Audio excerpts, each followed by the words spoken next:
La parole est à vous. Exprimez-vous en direct sur des sujets d'actualité ou d'intérêt commun. Bienvenue à ce numéro de La Parole est à vous, le dernier numéro de la semaine. Après la ville de Grand Bassam en 2012, les mosquées de style soudanais du nord de la Côte d'Ivoire font leur entrée au patrimoine mondial de l'UNESCO. C'est encore un point de gagné par la culture ivoirienne. Comment tirer profit de cette autre victoire touristique et culturelle? 2 numéros pour nous joindre, le 27 20 21 44 48 ou le 27 20 24 27 87.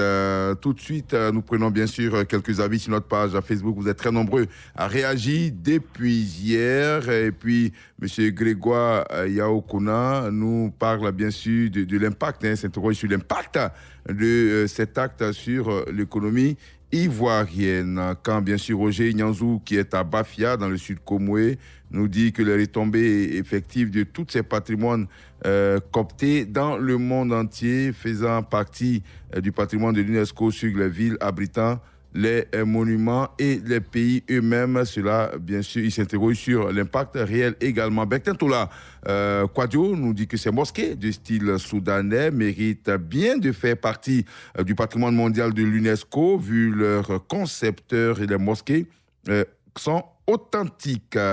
Et Bélizane François Yeo qui nous dit que la culture est l'identité culturelle de tous les peuples et pays. Et l'originalité d'un pays ressort donc dans sa capacité à garder ses coutumes.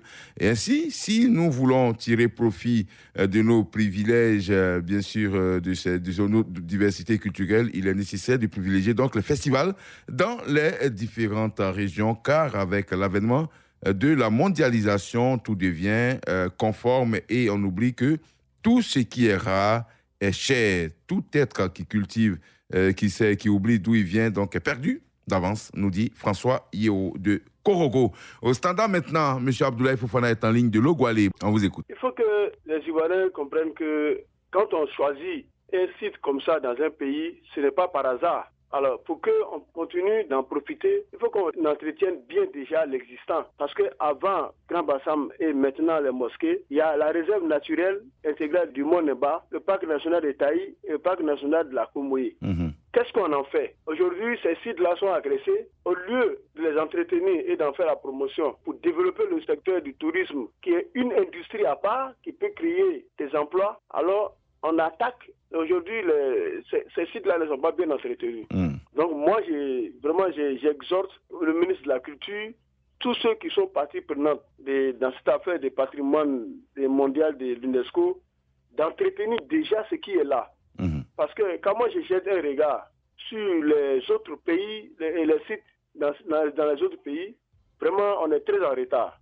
Alors qu'il y a des sites encore. Je donne l'exemple de la forêt sacrée de Beple avec les singes, qu'on peut classer, qui peut rentrer dans ce classement-là. Monsieur Fofana, et si on se recentrait sur les mosquées, là, les mosquées du Nord? Oui, les mosquées, évidemment, on ne rentre pas parce que ça donne c'est des mosquées qui ont 400 ans d'existence et qui sont encore là.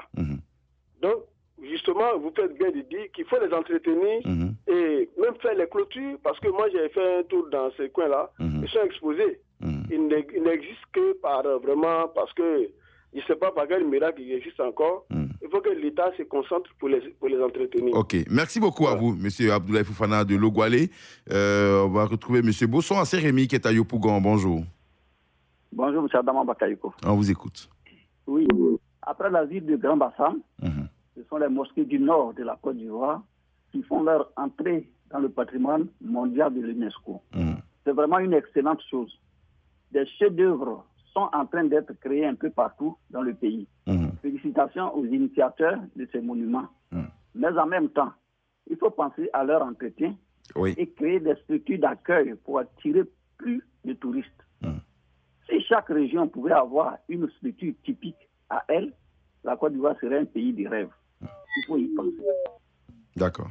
C'est bien noté. Merci beaucoup à vous, monsieur Bosson Assé Rémy. On rappelle les mosquées de style soudanais qu'on trouve à Kong notamment, à Bandoukou aussi, je crois, et surtout sur la route à Kawara. C'est Kawara qui est une localité située sur la route Ouangolo, sur l'axe Ouangolo-Lalé-Rabat, vers la frontière nord de la Côte d'Ivoire avec le Burkina Faso. Et puis, il faut dire aussi chapeau à l'OIPC, qui est l'Office ivoirien du patrimoine culturel.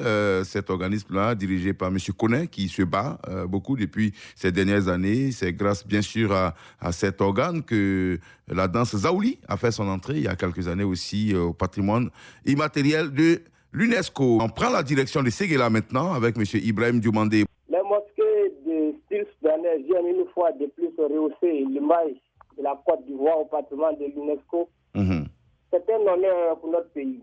En dépit de ce palmarès, moi j'irai sur ma faim. Car pour avoir visité le nord de la Côte d'Ivoire, dont moi-même je suis originaire, certaines mosquées de ce même style sont laissées pour compte. J'invite tous les journalistes culturels à aller à Siana. Siana, c'est un village à 20 km de Séguéla, où la mosquée construite par Almami Samolo Touré n'est plus en bon état. En plus, allons-y à Dabadougou. Dabadougou, c'est dans la région du Kabadougou. Une mosquée de ce genre aussi est en mauvais état. Donc, vivement, moi j'invite vivement le ministère de la Culture. Et du tourisme aussi, hein? Et du tourisme. Voilà, à faire quelque chose, afin de tirer profit de ces lieux touristiques qui honorent la Côte d'Ivoire.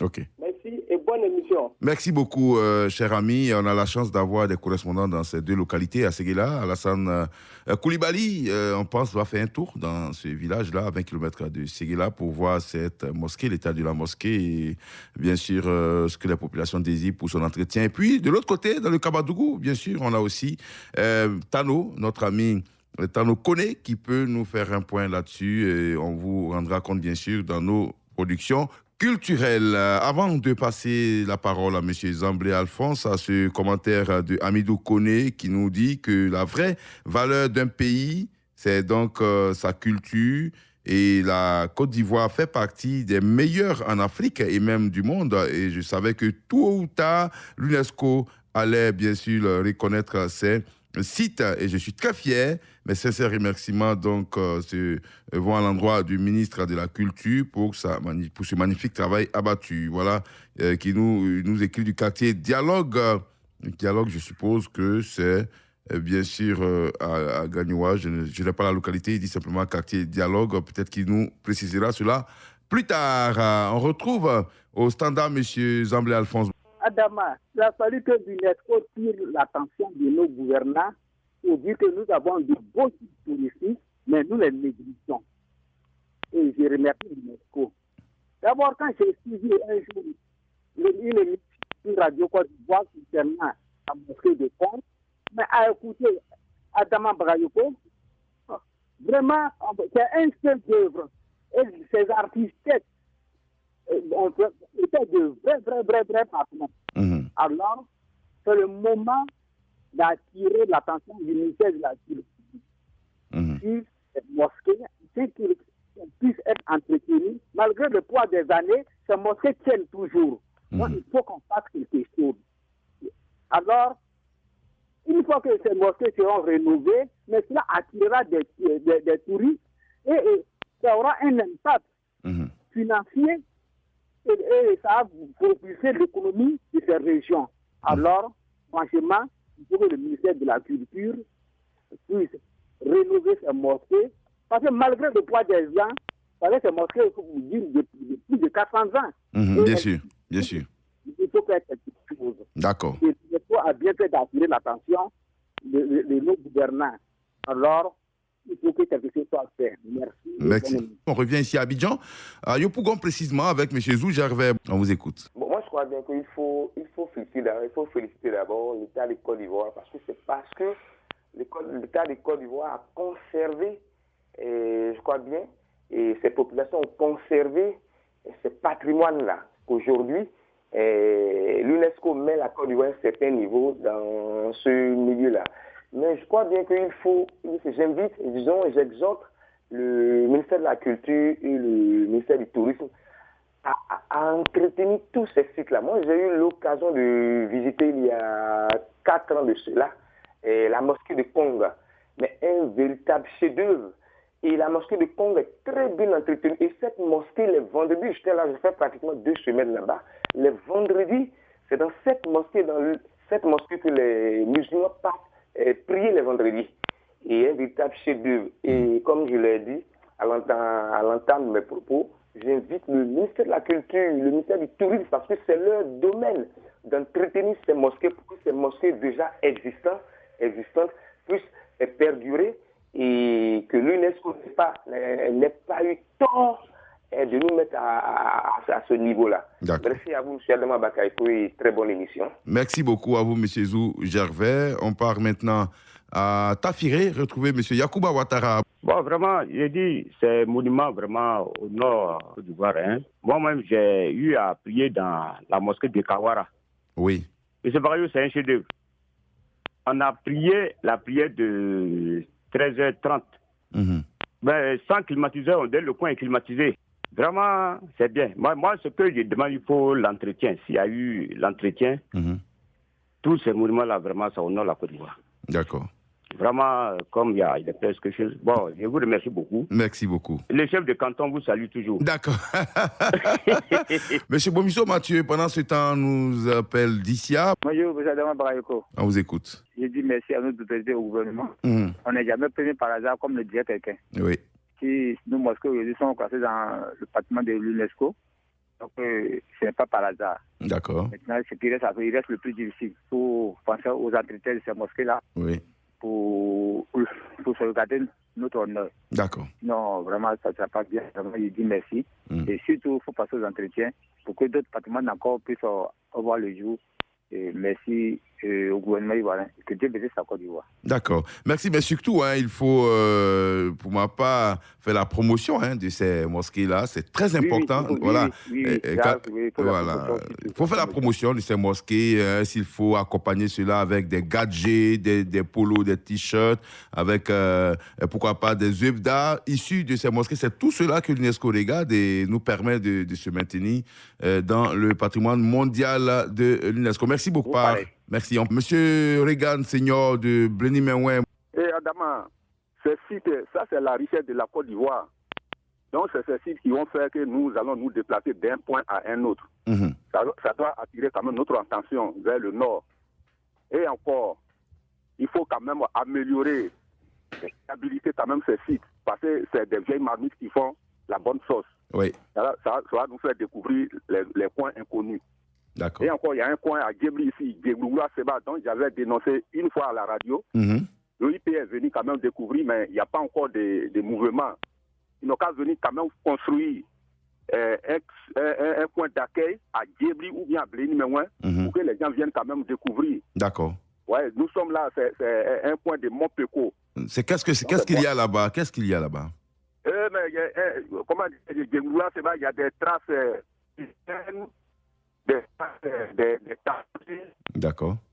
Donc, comme ça, les enfants ont rampé, des traces de rampage des enfants. D'accord. L'OIP a découvert ça, l'OIP était venu avec le sous-préfet de Blémy, on y était. D'accord. On a découvert, donc on attend leur arrivée. C'est compris. Merci. Quand même, créer quand même un site d'accueil. D'accord. Pour la découverte de la richesse de Taouaké. C'est compris. Merci beaucoup. Bonne journée. On va passer aussi l'appel à l'OIPC, qui est l'Office ivoirien, je le rappelle, du patrimoine culturel, un office qui travaille dans l'ombre, qui a fait pas mal de choses pour notre culture, notamment ces mosquées-là, depuis très longtemps. Cet office a recensé les mosquées, a retracé leur histoire et a proposé un dossier solide à l'UNESCO qui vient d'être donc validé. Chapeau à eux pour cela. Et puis notre ami Bamba de Tengrela nous dit qu'il faut encourager le ministère de la Culture pour ce combat à mener. Merci pour la nouvelle et que Tengrela soit retenu aussi, car selon lui, Tengrela a prié, Samori a prié à Tengrila, dans l'une des mosquées. Je crois que si la mosquée est du style soudanais, elle fait certainement partie de ce lot-là. Merci beaucoup. Et ça a été donc un plaisir de vous savoir nombreux à l'écoute de ce numéro de La Parole est à vous. Vous étiez nombreux sur notre page Facebook, autant aussi au Standard. Je vous retrouve lundi prochain avec le même plaisir. Merci. À Valentin Kwasi. Radio Côte d'Ivoire, Abidjan, 88.fm.